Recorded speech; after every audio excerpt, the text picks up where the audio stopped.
আসসালামু আলাইকুম রহমতুল্লাহ। ওয়ালাইকুম আসসালাম রহমতুল্লাহ। দর্শক পরিচয় দিয়ে প্রশ্ন করুন। আমি ঢাকা থেকে বলছি। আমার জানার বিষয় হলো যে তারাবির নামাজ কেউ বলে যে 8 রাকাত, কেউ বলে যে 20 রাকাত। জি জি আসলে আমরা কোনটা ফলো করব একটু জানতে চাই। জি স্যার। জি, খুব সুন্দর একটা প্রশ্ন করেছেন। আমরা যে প্রসঙ্গে বলছিলাম সেটা আমরা বলবো। তো আমাদের একজন দর্শক জানতে চেয়েছেন যে তারাবিহ নামাজ 8 রাকাত 20 রাকাত, আমাদের দেশে এটা নিয়ে যথেষ্ট বিতর্ক আছে। তো এই মাসটা হচ্ছে শাহরুল কিয়াম, দীর্ঘ সময় দাঁড়িয়ে নামাজ আদায় করার ব্যাপারে। তো এখন হাদিসে আমরা এ নিয়ে বিভিন্ন বক্তব্য পেয়ে থাকি।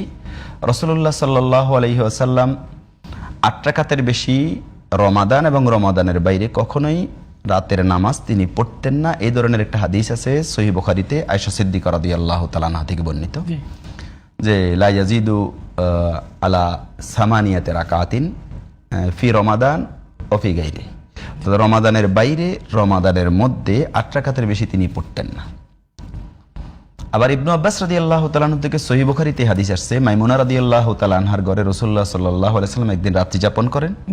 তো উঠে তিনি রাত্রে নামাজ আদায় করেন। আব্দুল্লাহ ইবনে আব্বাস রাদিয়াল্লাহু তাআলা আনহু তখন তিনি ছোট, তো তিনিও রাসূলের ডান পাশে এসে দাঁড়ান, বাম পাশে এসে দাঁড়ান। সাধারণত একজন মুসল্লি হলে ইমামের ডান পাশে দাঁড়াতে হয়, তো তিনি এসে বাম পাশে দাঁড়ান ইমামের।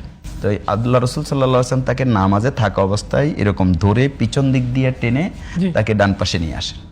তো ওই হাদিসের বর্ণনা আব্দুল্লাহ ইবনে আব্বাস রাদিয়াল্লাহু তাআলা আনহু বলেন যে রাসূলুল্লাহ সাল্লাল্লাহু আলাইহি ওয়াসাল্লাম নামাজ পড়েছেন 2 রাকাত 2 রাকাত 2 রাকাত 6 বার বলেন। তার মানে তিনি 12 রাকাত নামাজ আদায় করেছেন। তাহলে আয়েশা সিদ্দিকা রাদিয়াল্লাহু তাআলা আনহার হাদিস 8 রাকাত আর ইবনে আব্বাস রাদিয়াল্লাহু তাআলা আনহুর হাদিস 12 রাকাত। তো এটা একটু দ্বন্দ্ব লাগে গেল। এখানে সমাধানটা হচ্ছে মূলত হতে পারে যে আয়েশা সিদ্দিকা রাদিয়াল্লাহু তাআলা আনহার ঘরে রাসূলুল্লাহ সাল্লাল্লাহু আলাইহি ওয়াসাল্লাম যখন রাত্রি যাপন করেছেন তখন তিনি কখনোই 8 রাকাতের বেশি পড়েন নাই। তো ফলে আয়েশা সিদ্দিকা রাদিয়াল্লাহু তাআলা 8 রাকাতের বেশি দেখেন নাই। কিন্তু মাইমুনা রাদিয়াল্লাহু তাআলা আনহা রাসূলুল্লাহ সাল্লাল্লাহু আলাইহি ওয়াসাল্লাম আরেক স্ত্রীর ঘরে তিনি 12 রাকাত পড়েছেন এবং ইবনু আব্বাস রাদিয়াল্লাহু তাআলা আনহুর সাথে ইক্তেদা করেছেন, তার সাথে নামাজে শরীক হয়েছে। তাহলে রাসূলুল্লাহ সাল্লাল্লাহু আলাইহি ওয়াসাল্লাম থেকে আমরা দুটো বর্ণনা পেলাম, একটা 8 রাকাত, একটা 12 রাকাত।